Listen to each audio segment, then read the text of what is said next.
जरा सोचिए, अगर आपके शहर में अचानक ऐसा वायरस फैल जाए जो किसी भी इंसान को छूते ही सिर्फ 2 मिनट में उसे जिंदा इंसान से डरावने ज़ॉम्बी में बदल दे, तो क्या होगा। यही डरावनी कहानी शुरू होती है यहाँ से, जहाँ एक खतरनाक वायरस ने इंसानों की दुनिया को तबाह कर दिया है। लोग अपने ही ऊपर से कंट्रोल खो रहे हैं और हर तरफ बस चीख पुकार मची हुई है। तो अब सवाल ये है, ये वायरस आखिर आया कहाँ से और इसका अंत कैसे होगा। चलिए जानते हैं आज की इस कहानी में। कहानी की शुरुआत में हमें एक फैमिली दिखाई जाती है जिसमें 2 बच्चे और उनकी माँ होती है। वो सब अपना सामान पैक कर रहे होते हैं क्योंकि उन्हें दूसरे शहर जाना होता है। जाने से पहले बच्चे अपने पापा से भी बात करते हैं, जो उन्हें ये वादा करते हैं कि वो जल्द ही उनके पास आ जाएंगे। लेकिन जैसे ही ये लोग सामान लेकर बाहर निकलने की तैयारी करते हैं तो अचानक उन्हें एहसास होता है कि घर के अंदर कोई घुस आया है। माँ तुरंत अपने दोनों बच्चों को लेकर कार की तरफ भागती है क्योंकि घर में एक ज़ॉम्बी घुस चुका होता है। मगर कार तक पहुंचने से पहले ही वो ज़ॉम्बी बच्चों की माँ पर हमला कर देता है और उसे मार डालता है। इस दौरान बच्चों में से एक बच्चा उसका शिकार बन जाता है, लेकिन एबिगेल नाम की छोटी बच्ची समझदारी दिखाते हुए कार के नीचे छिप जाती है और किसी तरह अपनी जान बचा लेती है। ज़ॉम्बी वहां से तो चला जाता है, लेकिन एबिगेल अंदर से बुरी तरह डर चुकी होती है क्योंकि उसने अपनी आंखों के सामने ही अपनी पूरी फैमिली को खत्म होते देखा था। जैसे ही वो गाड़ी के नीचे से निकलकर बाहर आती है, तभी उसकी माँ ज़ॉम्बी बनकर जिंदा हो जाती है और सीधे एबिगेल पर हमला करने के लिए उसकी तरफ बढ़ने लगती है। लेकिन तभी यहाँ कैसियस नाम का एक सोल्जर आकर एबिगेल की जान बचा लेता है। कैसियस उसे दिलासा देता है और कहता है कि बेटा डरो मत। फिर वो उसे अपने गले से लगाकर शांत करने की कोशिश करता है, लेकिन तभी एबिगेल का भाई भी ज़ॉम्बी में बदल जाता है और उसके भाई को भी शूट कर देता है। इसके बाद कहानी हमें 10 साल आगे ले जाती है। अब पूरा शहर खंडहर में बदल चुका होता है। ज़ॉम्बीज का खात्मा तो अभी तक नहीं हुआ, लेकिन इंसानों की गिनती लगभग खत्म हो चुकी है। जो थोड़े बहुत बचे हैं वो भी छिपकर अपनी जान बचाने की कोशिश कर रहे हैं। इन्हीं बचे लोगों में एबिगेल और कैसियस भी शामिल होते हैं। अब तक एबिगेल बड़ी हो चुकी होती है और क्योंकि कैसियस एक सोल्जर था, उसने खुद ही एबिगेल को ट्रेनिंग दे दी थी कि किस तरह ज़ॉम्बीज से लड़ना है और किस तरह अपनी जान बचानी है। इसलिए अब कैसियस उसके निशाने की परख करने के लिए उसे एक जानवर का शिकार करने को कहता है।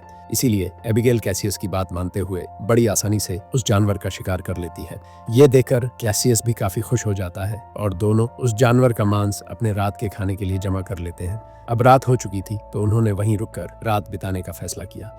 इसी दौरान हमने देखा कि कैसियस के पास एक नक्शा भी था, जिससे वो जगह जगह देखकर ये अंदाजा लगा रहा था कि वो इस वक्त कहाँ पर है। कैसियस कहता है कि अगर हम नदी का रास्ता पकड़ लें तो शायद इंसानों की किसी बस्ती तक पहुंच सकते हैं, क्योंकि पूरे 10 साल बीत चुके हैं और इस दौरान कैसियस ने एबिगेल के अलावा किसी तीसरे इंसान को देखा ही नहीं। रात में सोने से पहले कैसियस तारों की मदद से एक जाल बना लेता है ताकि अगर रात में कोई ज़ॉम्बी उस जाल को पार करने की कोशिश करे तो उसे आवाज से पता चल जाए। और ये तरीका सच में काम भी करता है, क्योंकि जैसे ही वो सोता है रात में अचानक उस जाल से आवाज आती है। कैसियस तुरंत चुपचाप चेक करने जाता है, तभी एक ज़ॉम्बी उस पर हमला कर देता है। लेकिन कैसियस चालाक और तेज दिमाग वाला था, इसीलिए उसने फुर्ती दिखाते हुए उसी वक्त उसे शूट करके खत्म कर दिया।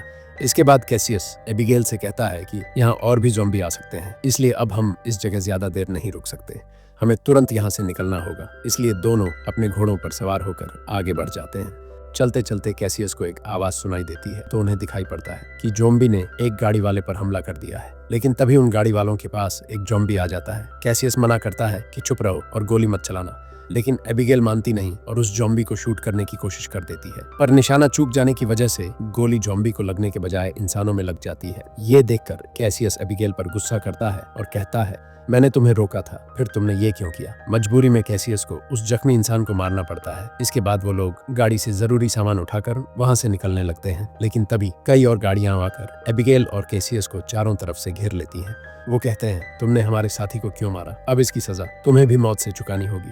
तभी गाड़ी के अंदर से मेघन नाम की एक औरत बाहर आती है। वो कैसियस से कहती है, देखो हम बुरे लोग नहीं हैं, हम तुम्हें नुकसान नहीं पहुंचाना चाहते, इसलिए शांत रहो। लेकिन तभी अचानक हजारों की तादाद में ज़ॉम्बी वहां आ जाते हैं। अब कैसियस और बाकी लोग मिलकर उन पर हमला करना शुरू कर देते हैं, लेकिन ज़ॉम्बीज की गिनती इतनी ज्यादा थी कि वो रुक ही नहीं रहे थे। यहाँ इंसानों और ज़ॉम्बीज के बीच जबरदस्त लड़ाई देखने को मिलती है, मगर इस लड़ाई में हालात ऐसे बनते हैं कि कैसियस, एबिगेल, मेघन और उसका पति जेम्स किसी तरह गाड़ी में बैठकर वहां से निकल जाते हैं, जबकि बाकी सारे लोग जो उनके साथ आए थे ज़ॉम्बीज के हाथों मारे जाते हैं। रास्ते में कैसियस मेघन से सवाल करता है, आखिर तुम लोग हो कौन और यहाँ क्या कर रहे थे। मेघन बताती है कि उन्होंने रेडियो पर सुना था कि यहाँ से कुछ दिनों की दूरी पर एक कॉलोनी है जहाँ इंसान रहते हैं और वहाँ जिंदगी जीने के लिए सारी सुविधाएं मौजूद हैं। वो कहती है कि उसका बच्चा इस दुनिया में आने वाला है और इसलिए उसे उस कॉलोनी तक पहुंचना जरूरी है ताकि वो अपने बच्चे को इंसानों के बीच एक अच्छी जिंदगी दे सके। लेकिन अफसोस, उनके साथ जितने लोग आए थे सब रास्ते में मारे गए। ये सुनकर कैसियस साफ कहता है, यहाँ कोई कॉलोनी नहीं है। मैं पिछले 10 साल से यहाँ जी रहा हूँ और मुझे ऐसा कुछ नहीं मिला। कैसियस बताता है कि इतने सालों में उसने किसी इंसान को यहाँ जिंदा नहीं देखा। अब उनकी गाड़ी भी खराब हो जाती है तो सब लोग पैदल ही आगे बढ़ने लगते हैं। थोड़ी दूर जाने पर उन्हें एक सोसाइटी दिखाई देती है जहाँ चारों तरफ बड़ी बड़ी बिल्डिंग्स होती हैं, लेकिन ये जगह पूरी तरह वीरान पड़ी होती है। सब कुछ खत्म हो चुका था और वहाँ एक भी इंसान नहीं था, इसलिए ये लोग रात वहीं रुकने का फैसला करते हैं। रात को कैसियस जेम्स और मेगन को समझाता है कि हमें नदी के किनारे से आगे बढ़ना चाहिए, शायद वहाँ किसी इंसानों की बस्ती मिल जाए। मेगन कहती है कि उसे यकीन है वहाँ एक कॉलोनी है, लेकिन कैसियस साफ जवाब देता है, पहली बात तो कोई कॉलोनी है ही नहीं और अगर है भी तो तुम अकेले जाओ, मैं वहाँ नहीं जाऊंगा। अब एबिगेल कैसियस को समझाने लगती है कि हमें कॉलोनी जाना चाहिए, लेकिन कैसियस गुस्से में उस पर चिल्लाता है, तुम्हारी बेवकूफ़ी और गोली चलाने की वजह से ही हम इन 2 लोगों के साथ फंस गए हैं और अगर हम इनके साथ गए तो हमारी मौत भी हो सकती है। मगर आखिर में वो एबिगेल की खुशी के लिए ही मान जाता है, क्योंकि इतने सालों से उसके साथ रहने की वजह से वो एबिगेल को अपनी बेटी की तरह मानने लगा था। सुबह जैसे ही सब लोग निकलने की तैयारी कर रहे होते हैं, तभी अचानक एक ज़ॉम्बी आकर सीधे एबिगेल पर हमला कर देता है। लेकिन ये लड़की भी कम खतरनाक नहीं थी। उसने फुर्ती दिखाते हुए उस ज़ॉम्बी को पकड़कर सीधे बिल्डिंग से नीचे फेंक दिया। ये देखकर सब लोग तुरंत समझ जाते हैं कि यहाँ रुकना खतरे से खाली नहीं है,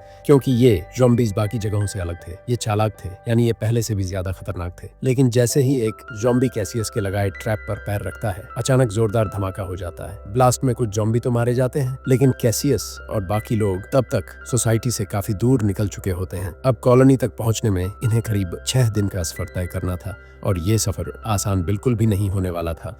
थोड़ी दूर आगे बढ़ने पर मेगन कहती है कि पास ही एक एयरपोर्ट है जहां उसके पापा काम किया करते थे, हो सकता है वहां हमें कोई प्लेन मिल जाए जिससे हम आसानी से कॉलोनी तक पहुंच सकें। लेकिन कैसियस तुरंत मना कर देता है। वो कहता है, अगर हम एयरपोर्ट गए और ज़ॉम्बीज़ ने हमें घेर लिया तो बाहर निकलने का दूसरा रास्ता नहीं होगा और तब हमें उनसे लड़ते हुए ही निकलना पड़ेगा, क्योंकि वहाँ प्लेन मिलने के चांस बहुत कम है। लेकिन एबिगेल कहती है, हमें कोशिश तो करनी ही चाहिए। अगर हमने ये रिस्क ले लिया और कामयाब हो गए तो हमारी जान भी तो बच जाएगी ना। अब कैसियस के पास भी और कोई रास्ता नहीं था, तो आखिरकार वो भी हाँ कर देता है। इसके बाद सब लोग एयरपोर्ट पहुंच जाते हैं, लेकिन वहां जाकर देखते हैं कि कोई भी एरोप्लेन मौजूद नहीं है। कैसियस गुस्से में कहता है, देखा, मैंने कहा था ना, हमारी सारी मेहनत बर्बाद हो गई। लेकिन तभी गैराज के अंदर उन्हें एक एरोप्लेन नजर आ जाता है। प्लेन देखकर सब लोग बहुत खुश हो जाते हैं, लेकिन वो एरोप्लेन खराब निकला, इसलिए जेम्स उसे ठीक करने लगता है, क्योंकि वो असल में एक मैकेनिक था। जब तक जेम्स प्लेन ठीक कर रहा था तब तक एबिगेल और कैसियस आसपास कोई काम की चीजें ढूंढने निकल जाते हैं। तभी कैसियस को दूरबीन से नजर आता है कि सैकड़ों ज़ॉम्बी उनकी तरफ बढ़ रहे हैं और उन्हें यहाँ तक पहुँचने में बस कुछ ही मिनट लगेंगे। ये देखते ही कैसियस भागकर जेम्स के पास आता है और घबराहट में कहता है, जल्दी प्लेन ठीक करो वरना हम सब मर जाएंगे, क्योंकि यहाँ से निकलने का रनवे उसी तरफ है जहाँ से वो ज़ॉम्बी आ रहे हैं। तो जल्दी जल्दी जेम्स ने प्लेन को सही किया। सब लोग फटाफट उसमें बैठ गए। तभी ज़ॉम्बी भी एयरपोर्ट तक पहुँच गए थे, लेकिन क्योंकि अब प्लेन उड़ने लायक बन चुका था तो ये सभी लोग उसमें सवार होकर वहाँ से निकल गए। सबके चेहरे पर राहत थी, जैसे लगा हो कि चलो हमने कर दिखाया।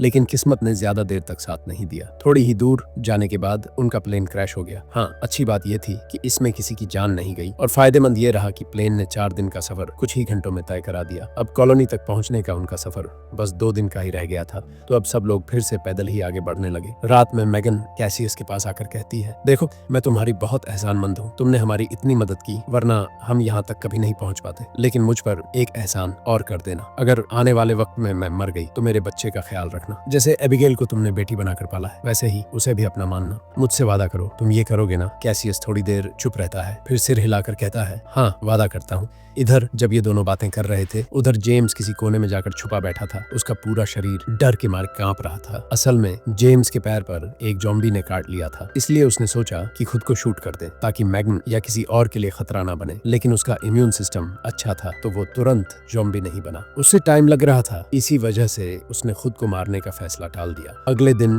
जब सब सब सफर पर निकले तो कैसियस ने नोटिस किया कि जेम्स की हरकतें थोड़ी अजीब हैं। तभी उसे समझ आया कि ये इन्फेक्टेड है। वो उसे अकेले में ले गया और बोला, साफ साफ बताओ, खुद से मरना पसंद करोगे या मैं मार दूं? जेम्स ने गहरी सांस ली और कहा, नहीं, इसकी नौबत नहीं आएगी। जब वक्त आएगा तो मैं खुद ही अपनी जान ले लूंगा। जेम्स कहता है, ठीक है, तुम्हारी मर्जी, लेकिन सोचो, अगर तुम ज़ॉम्बी बन गए तो सबसे पहले जिसको नुकसान पहुंचाओगे वो होगी मेघन, क्योंकि तुम उसी के सबसे करीब रहते हो। इसलिए जल्दी डिसाइड कर लो। थोड़ी दूर आगे बढ़ते हैं तो उन्हें एक घर दिखाई देता है। लग रहा था जैसे अंदर कोई मौजूद हो। तभी अचानक अंदर से आवाज आती है कि अपने हथियार नीचे डाल दो।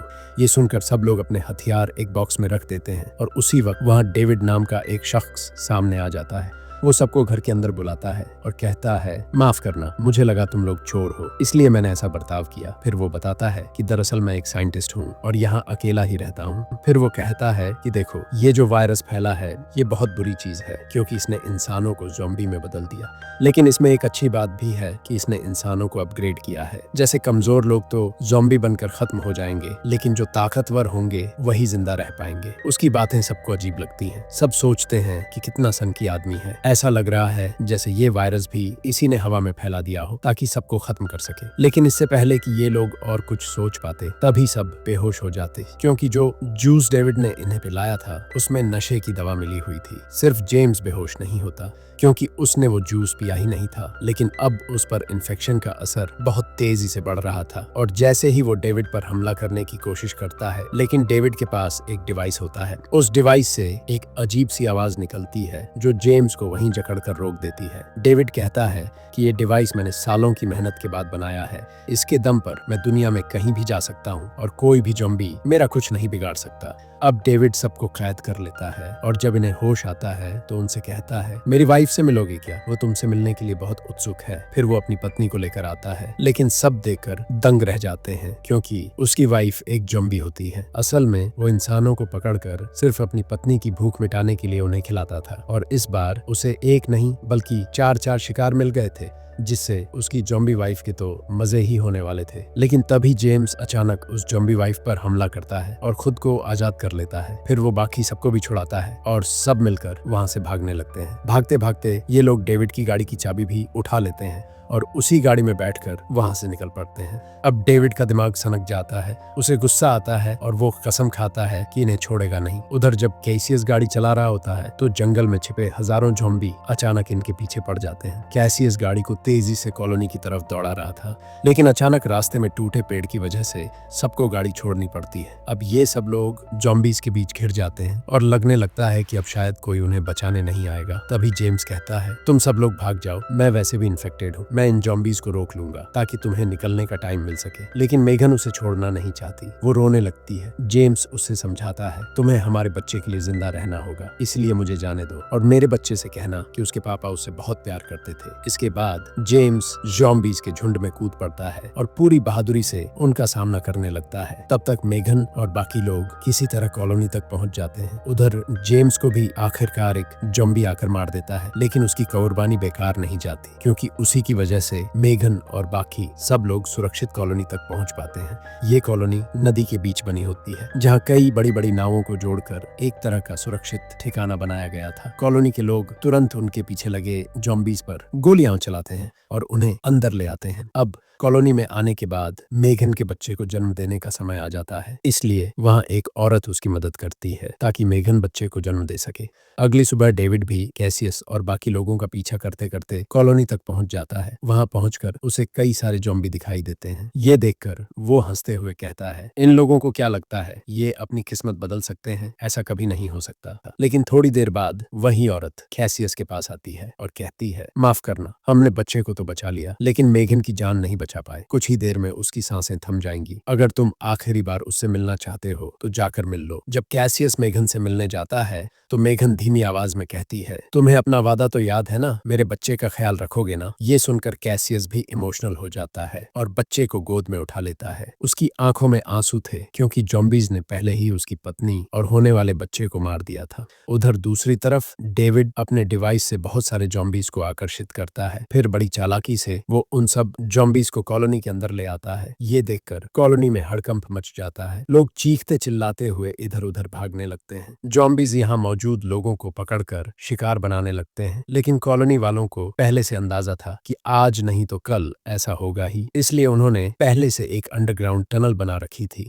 जो नदी से बाहर जाकर सतह पर खुलती थी। सभी लोग जल्दी जल्दी उसी टनल की तरफ भागते हैं और उधर कैसियस जॉम्बीज से भिड़ रहा होता है। तभी एक जॉम्बी अचानक उसे जोर से धक्का देकर नीचे गिरा देता है और मौके का फायदा उठाकर डेविड बाकी सारे जॉम्बीज को हमला करने के लिए कैसियस की तरफ मोड़ देता है। सबसे पहले कैसियस जैसे तैसे खुद को संभालता है और डेविड के डिवाइस को तोड़ देता है। डिवाइस टूटते ही सारे जॉम्बीज का ध्यान बदल जाता है और अब वो सीधे डेविड पर टूट पड़ते हैं। कुछ ही पल में वो सब डेविड को घेर कर बड़े मजे से उसे अपना निवाला बना लेते हैं। उधर जैसे ही एबिगेल भाग रही होती है, अचानक उसके पीछे भी एक जॉम्बी लग जाता है, लेकिन तभी उसकी नजर उस जॉम्बी के हाथ के ब्रेसलेट पर जाती है जिस पर लिखा होता है एबिगेल। बिल्कुल वैसा ही ब्रेसलेट जैसा एबिगेल ने बचपन में अपने पापा को दिया था। ये देखकर एबिगेल का दिल टूट जाता है, लेकिन अब सच्चाई यही थी कि उसके पापा भी एक जॉम्बी बन चुके थे। उसे समझ नहीं आ रहा था कि सामने कौन है, और जैसे ही वो जॉम्बी कैसियस पर हमला करके उसे काटने वाला होता है, तभी मजबूरी में एबिगेल अपने ही पिता को गोली मार देती है जो अब जॉम्बी बन चुका था।